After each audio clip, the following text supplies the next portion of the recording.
Now, the head of the OPCW, that's the global chemical watchdog, has rejected Russian claims that traces of another nerve agent were discovered in Salisbury, where the former Russian agent Sergei Skripal and his daughter were poisoned. The British representative to the OPCW said that a highly purified version of Novichok had been confirmed as the nerve agent used, which could only be made in a sophisticated facility. Our Moscow correspondent, Steve Rosenberg, has been to speak to a retired Russian scientist who worked on that Novichok program.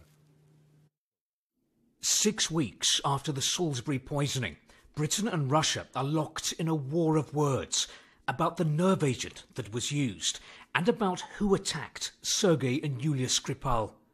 At the UN, Britain's ambassador was in no doubt who's to blame. In our view, Mr. President, only Russia had the technical means, operational experience and the motive to target the Skripals. But at the OPCW, the global chemical weapons watchdog, Russia's representative said his country had never had any Novichok program. On the Russian Riviera, though, I meet a scientist who worked for the Soviet Union's nerve agent program. Vladimir Uglev says he created the Novichok that was later used against the Skripals. It's been identified in Russia by the code A234. How certain are you that the substance which you synthesized is the one that poisoned the Skripals?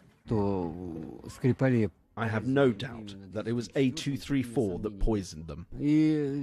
Judging by how pure the test sample is, this may well have been a batch I made with my own hands. It has a long shelf life, virtually no expiry date. The nerve agents were developed and tested at this site in southern Russia. One day, Vladimir Uglev was involved in an accident there. My right hand got covered in nerve agent. I put it in hydrochloric acid straight away, then washed it with a special alkali solution with hydrogen peroxide. You could say the Skripals and I were baptized with the same Novichok.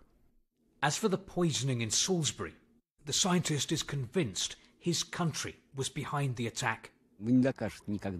You'll never prove it, unless you find the actual test tube that contained the poison. But the logic of events suggests that this was Russia, and so do the actions of our leaders. They were quick to shout, "We didn't do it," just like a thief who points the finger at someone else. The Russian state insists it's innocent, but the world isn't convinced.